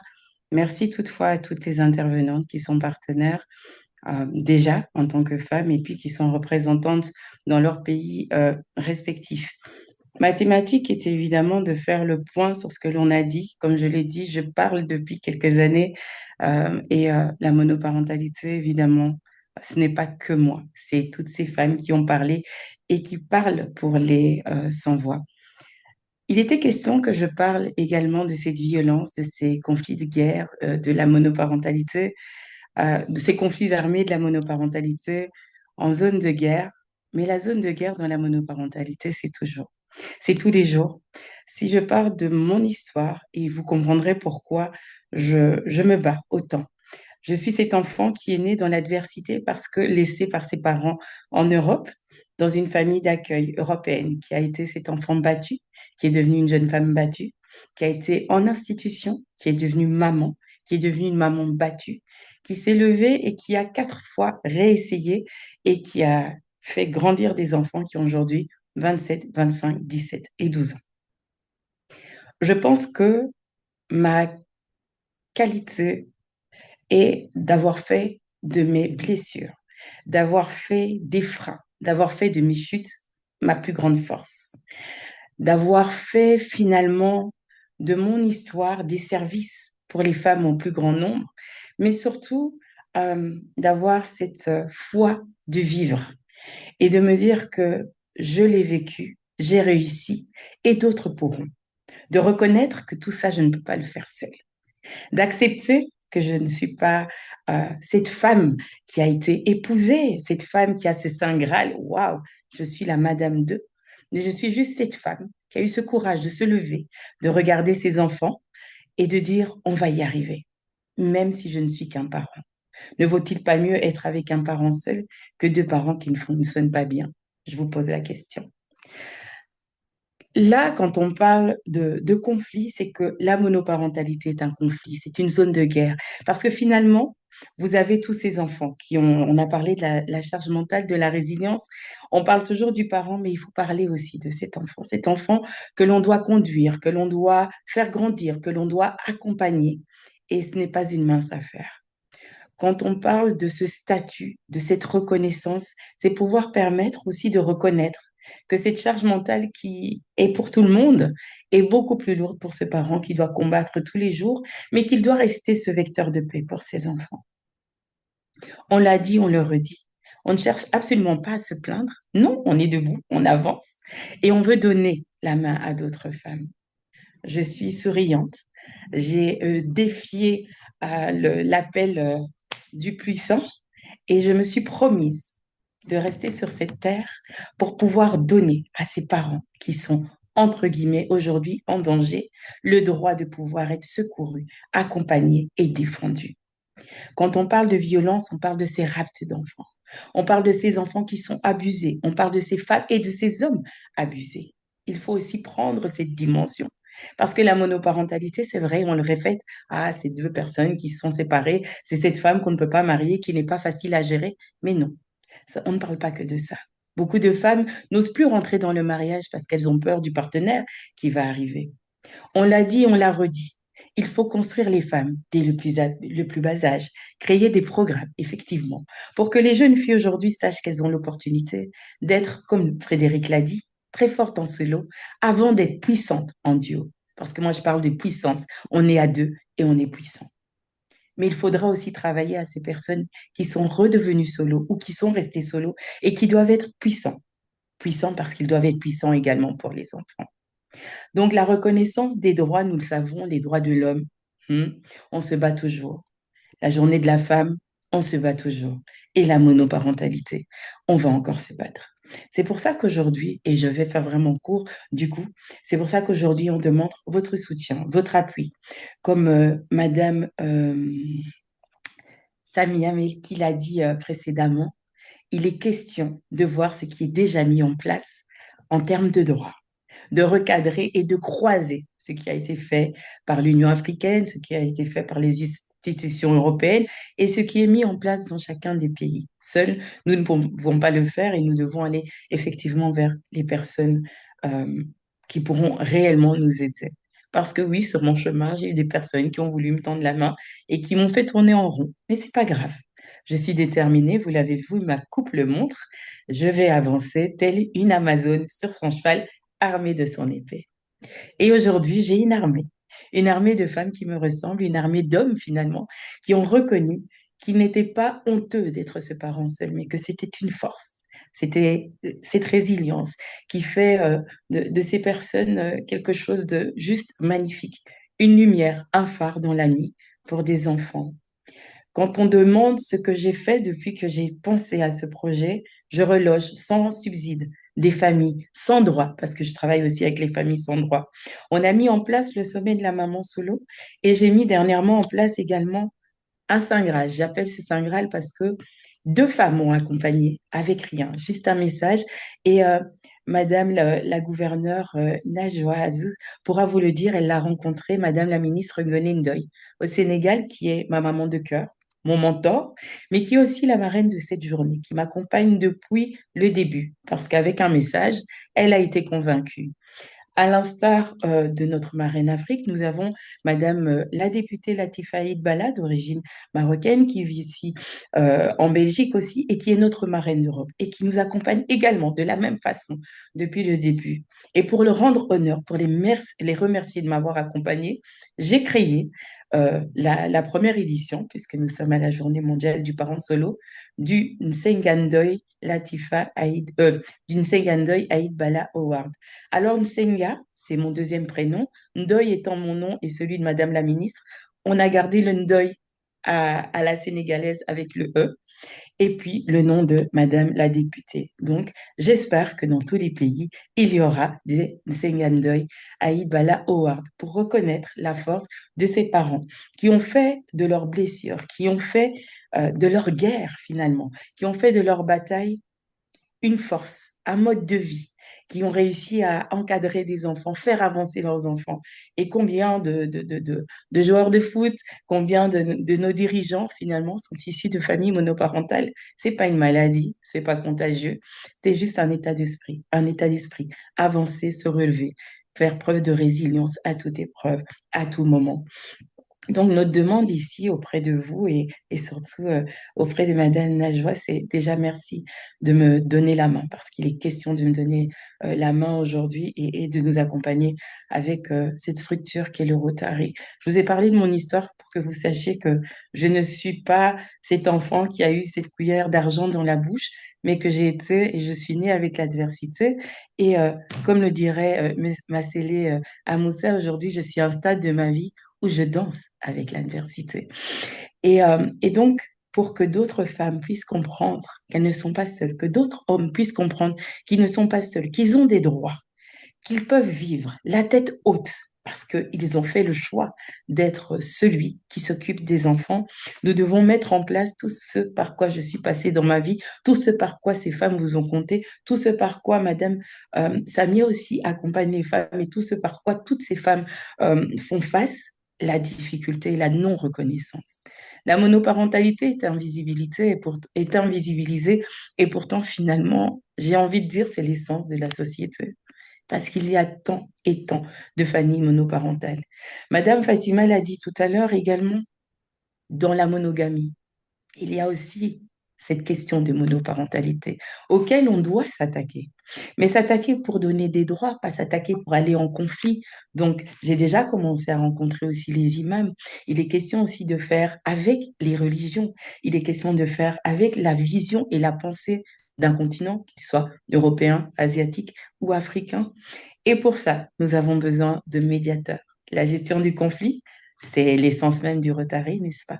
Donc, nous avons besoin de votre savoir-faire. Alors, j'ai ma petite connaissance, mais ma petite connaissance n'arrivera pas à arriver à atteindre mon objectif. Mais avec vous, grâce à vous, je suis persuadée qu'on arrivera à faire de cette journée mondiale une journée existante et une journée qui parcourra le monde pour que de moins en moins de familles monoparentales puissent être dans la difficulté, mais juste être des personnes qu'on va juste mettre sur de bons rails pour pouvoir avancer.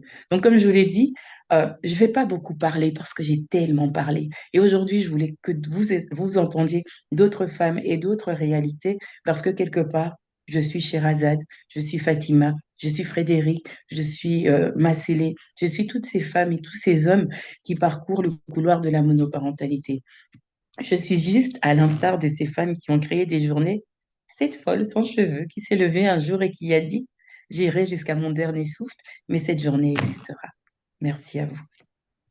Merci, merci Amina. Je pense que j'avais dit, c'était le meilleur pour la fin.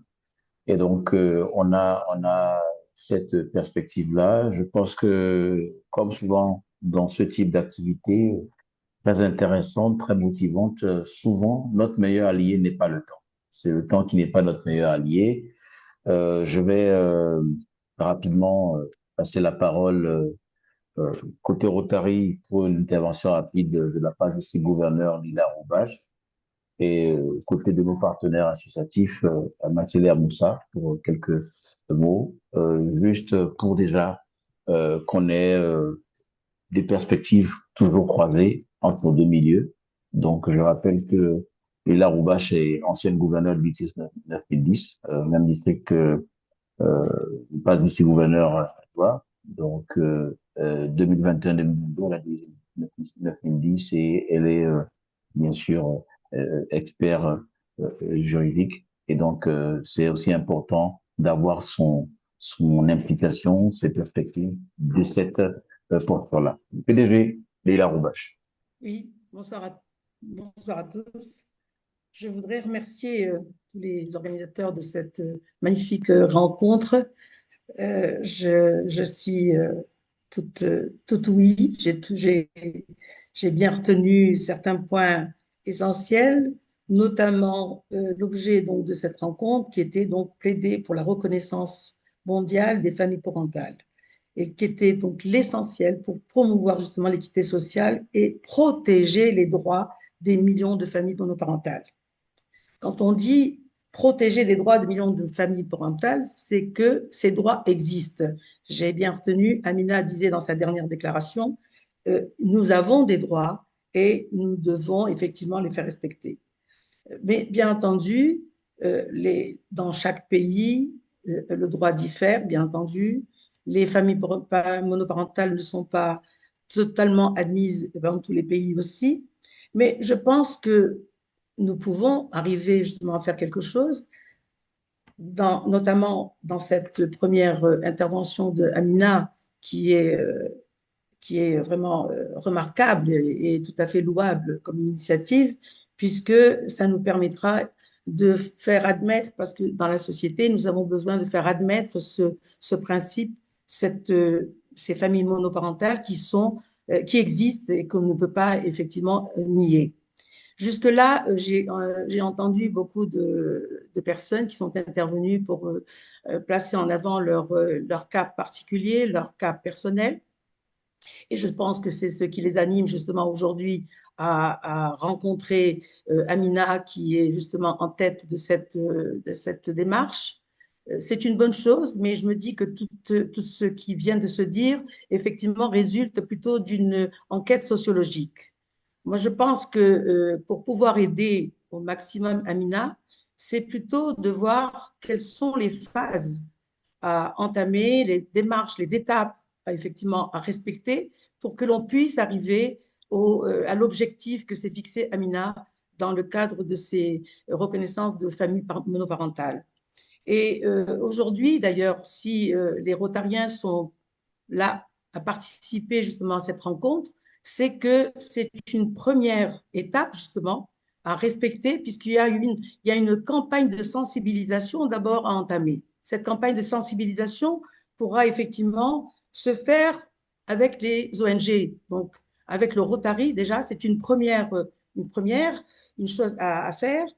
Et je pense qu'il faut axer déjà son travail, justement, pour sensibiliser par le biais des ONG. Ensuite, je crois, pour pouvoir continuer à mener, bien entendu, à bien l'objectif de Amina, je crois qu'il faudrait aussi faire des pétitions internationales. Il faut, puisque je vous dis et je vous répète, que dans tous les pays, ces familles monoparentales existent. Le seul problème, c'est que le droit diffère. Je vous prends le cas en Algérie, si vous permettez. La perception de la famille monoparentale est influencée par plusieurs facteurs culturels, sociaux et religieux. La société algérienne accorde une grande importance à la structure familiale traditionnelle, avec un père et une mère, bien entendu, présents. Une famille monoparentale, surtout dirigée par une femme, mère célibataire, veuve ou divorcée, elle peut être perçue comme incomplète ou fragile.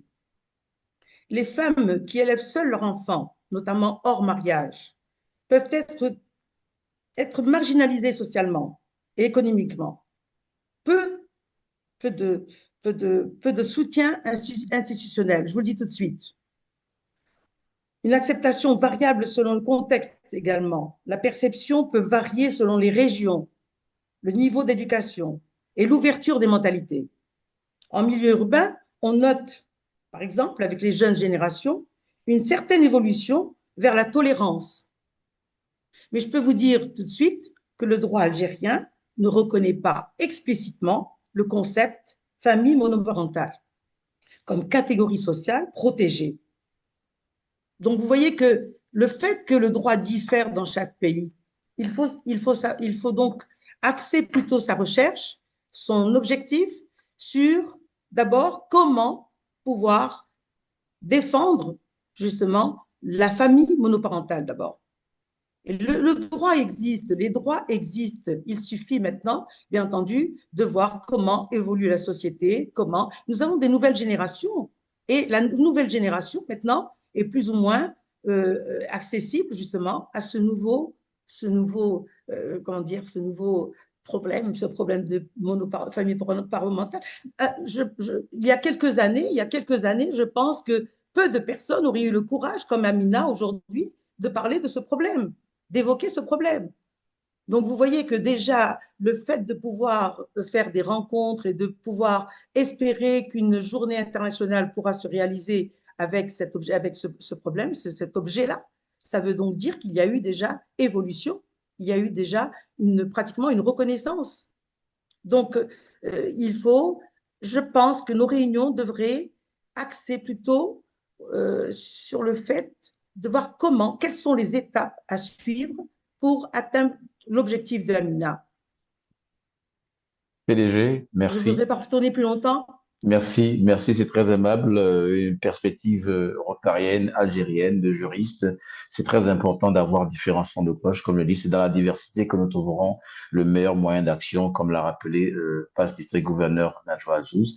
Je le rappelle parce qu'il ne faut pas que le lapsus de Amina nous fasse avoir des problèmes avec le gouverneur actuel. C'est bien de rappeler cela. Mais je conçois nos partenaires n'ont pas, comme elle a dit, toute la maîtrise des sigles ou des fonctions. C'est comme on dit, gouverneur un jour, gouverneur toujours. On peut dire ça aussi.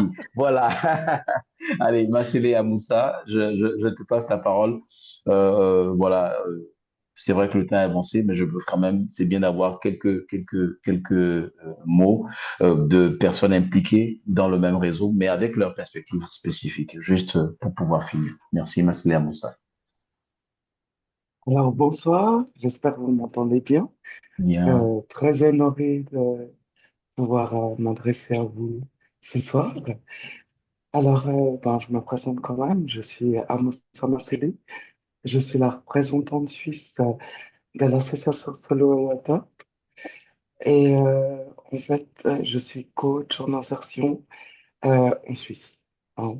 Donc, je suis moi-même famille monoparentale de 3 enfants et j'accompagne au quotidien environ entre 600 et 1200 bénéficiaires en recherche d'emploi par année, où effectivement le constat est assez percutant, que ce sont bien souvent des mamans solo.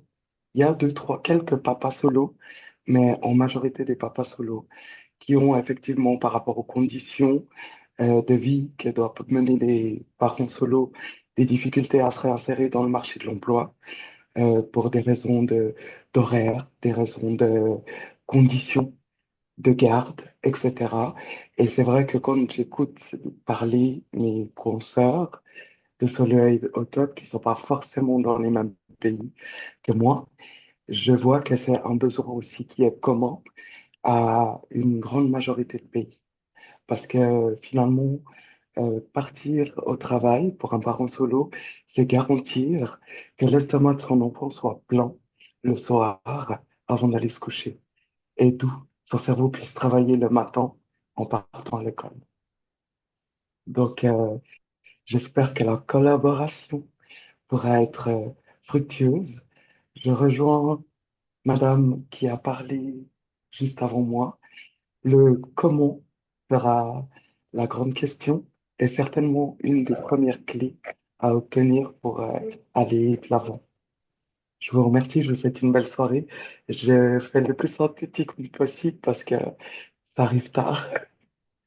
Belle soirée à vous. Merci, merci Léa Moussa, merci. Je pense que je m'excuse auprès de tous les participants pour ne pas avoir assez de temps pour des interventions, des prises de parole ici. Je vais quand même, pour les quelques minutes qui nous restent jusqu'à 22 heures, heure de Cotonou de Tunis, euh, prendre quelques 30 secondes de certaines personnes. Passe-président Marius, bien sûr Flatin du Rotary Club de Boycon au Bénin, qui est professeur de médecine ORL. Différentes perspectives sont les bienvenues. Passe-président Marius, je sais qu'il est très intéressé par la thématique et je lui passe la parole. Passe-président Marius Flatin, professeur. Pépé, tu es encore là? Bon, je n'ai pas de retour. Passe-présidente Marie-Madeleine Rissonga du Rotary Club de Port-Gentil. Un petit mot de quelques secondes. Je fais le tour un peu comme ça au hasard. Pépé Marie-Madeleine? Oui, Oui. oui, bonjour, chers amis. Bonjour, Je Pépé. suis, oui, je suis vraiment très édifiée par tout ce que j'ai entendu. Moi-même, je suis parent monoparental, j'ai 2 filles de 2 pères différents, mais bon, que j'ai élevées et je ne savais même pas qu'on avait des droits, qu'on pouvait mettre en avant le fait d'avoir des enfants et puis aller revendiquer auprès de l'État cet état de fait. Vraiment, je suis très ravie de ce que j'ai entendu ce soir. Et je me ferai le devoir de proposer à certains parents monoparentaux de créer une association au niveau déjà de la ville où je suis, de Port-Gentil, et pourquoi pas au niveau du Gabon si ça n'existe pas. Voilà, merci. Merci. Passe-président Marie Flatin, bien entendu, prof, je te donne la parole. Merci, CP Adonis, pour cette belle réunion. J'ai appris énormément de choses ce soir. Je voudrais te remercier le président Crépin de cette belle initiative à laquelle j'adhère entièrement. Le sujet était pertinent et merci beaucoup et bon courage pour la suite. Merci, merci beaucoup. Je sais que je donnerai le dernier mot à notre très cher gouverneur élu, Claude, donc qu'il se patiente et s'apprête à prendre la parole. Rapidement, je passe la parole à PADG, présidente Mariam Birma du Nigeria, pour un mot. La première fois qu'elle m'a contacté, elle m'a dit, ça me parle, ça m'intéresse, il faut que je me connecte. Alors, PADG, présidente Mariam Birma.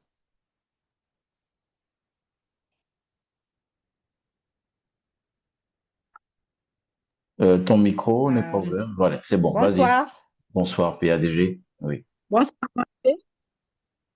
Vous Oui. m'entendez? Parfaitement, parfaitement, PADG. Oui. Ok, bonsoir tout le monde. Oui, j'ai dit que ça me parle parce que moi aussi, je suis monoparent de 2 garçons. Je suis divorcée il y a presque 30 ans maintenant. Et c'était un peu facile parce que j'avais le soutien de mes parents. Mais ici au Nigeria, dans certains partis, on dénigre les femmes, on dit que single mother. Et puis c'est de ton dénigrante. Et quelquefois, c'est pas facile. Il ne peut pas louer des appartements. On dit il faudrait amener un homme, ou bien il ne peut pas trouver certains travaux et c'est un peu difficile. Mais au moins, ces derniers temps, ça s'améliore. Et c'est pourquoi, quand j'ai vu l'annonce, je me suis dit que je dois assister à cette présentation. Merci beaucoup. Merci, PADG, présidente Mariam Birma. J'essaie de respecter la parité malgré tout, hein. Donc, Pépé Modeste Messawusu Akwe, ancien assistant coordinateur de l'image publique, la région 26 pour le 19 803 du Rotary du Club de Lomé au Togo. Mon cher Pépé, grand frère, tu as la parole. Oui, merci Adonis, merci Najwa. Ben, écoute, j'aime bien l'initiative. Bon, je crois que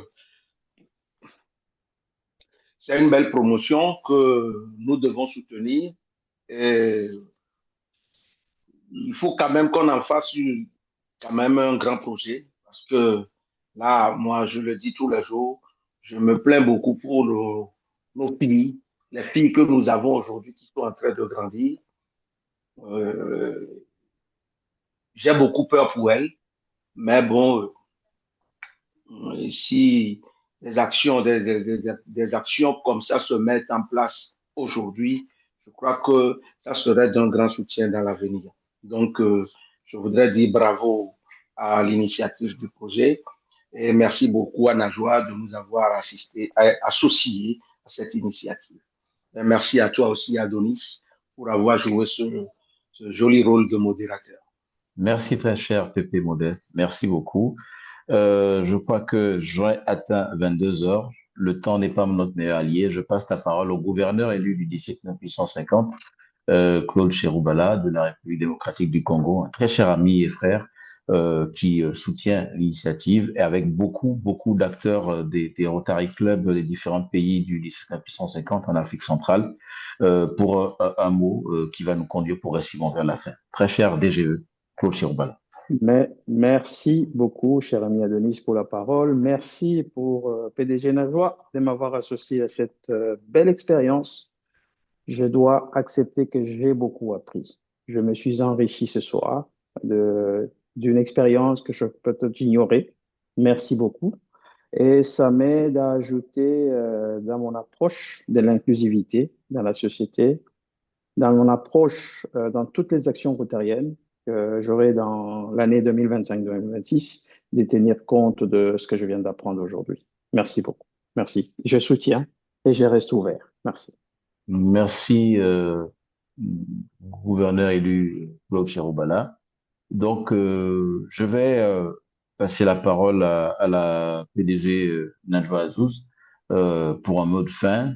Et si c'est possible, je vais demander au président nommé du Rotary Club de Cotonou Locomotive Ganry, secrétaire du club Charles, pour bien sûr un mot de remerciement avant de conclure et finir. Donc, PDG Najwa Azouz, tu as la parole. Merci Adonis. Vraiment, moi, je suis très émue parce qu'au fait, c'est fort, toutes ces femmes qui se sont battues pour arriver là où elles sont actuellement. Je sais qu'elles sont plusieurs, certainement, mais celle-là, c'est celle qui se voit et qui mène la barque, c'est les leaders en fin de compte. Le leadership, la résilience, c'est deux qualités essentielles. C'est ce qu'on a un peu compris par rapport à toutes les interventions. C'est vrai qu'on n'apprend pas ça à la naissance, mais avec le temps, on l'apprend et surtout quand on se retrouve devant certaines situations. Donc, vu que l'heure est tardive, donc je ne vais pas plus m'étaler là-dessus. Je voulais juste remercier tout le monde. Et ce qui est sûr, ce n'est qu'une première. Mais on va faire une réunion avec tous les Rotariens ici présents pour réellement, après vous avoir écouté, après vous avoir vu exactement où vous êtes et qu'est-ce que vous attendez de nous, on va essayer de faire un plan d'action sérieux et avec votre aide, vous allez nous donner exactement les antennes que vous avez dans les différents pays pour qu'on puisse se mettre avec eux, chacun dans son pays. On va essayer de faire des associations multiparties où il y aurait les différentes antennes de l'association monoparentale et en même temps le Rotary. Et je pense que on reviendra vers vous avec un programme et un plan d'action pour être vraiment plus crédible. Et je pense que c'est le club de Cotonou Locomotive qui va réellement être le leader dans la région et qui va, avec notre aide à tous, trouver ce plan d'action et faire la répartition des tâches et, pour avancer. Et je suis sûre qu'on va arriver à ton objectif, Amina, c'est de faire de la journée monoparentale une journée qu'on célébrera à l'échelle internationale. Voilà, Merci, merci. PDG. Donc, je passe la parole au président nommé Charles Akondé pour juste un mot de remerciement au nom du Rotary Club de Cotonou Locomotive Ganry.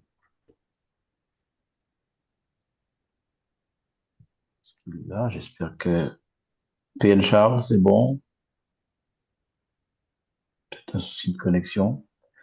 Dans ce cas, voilà, Oui, c'est bon. bonsoir, chef CP Adonis. Euh, merci à, à la communicatrice du jour pour cette réunion de communication. Assez d'informations qu'on ne détenait vraiment pas. Et franchement, comme l'a dit la gouverneure, c'est d'aller sur une idée de projet. Euh, pour que nous puissions vraiment, vraiment outiller les, les dames qui vivent cette situation que j'encourage vivement à avoir franchement ce bagage pour faire face mieux à cette situation. Infiniment, merci pour la communication. Merci également, Sophie, pour la modération. Merci à tous. Je vous remercie tous pour avoir cette preuve de résilience dans le temps, surtout parce que c'est pas évident de dégager une soirée d'un mardi, début de semaine, a besoin de se ménager pour une longue semaine. Je vous remercie tous et je fais juste un clin d'œil au président Crépin pour nous dire juste merci et fermer la réunion. Je me soumets à l'autorité de mon président. Président Crépin Avleka, merci. Et après lui, il y aura plus de parole, on arrêtera. Merci, président.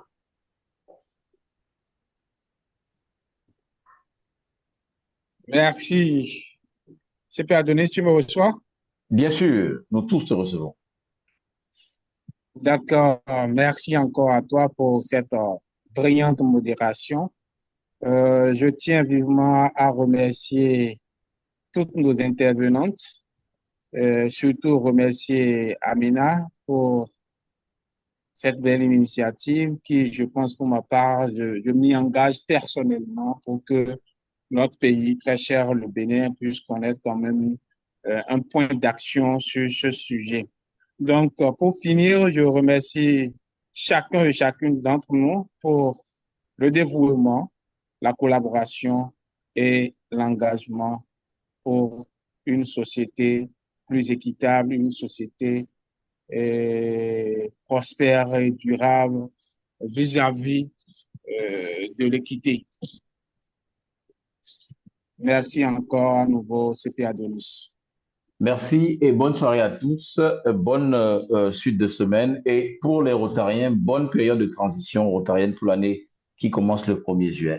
Portez-vous bien. Merci à toute l'équipe Amina et son réseau et bien sûr PDG Najwa et tous les Rotariens connectés. Allez, bonne soirée, merci. Bonne soirée, merci Adonis. Bye bye.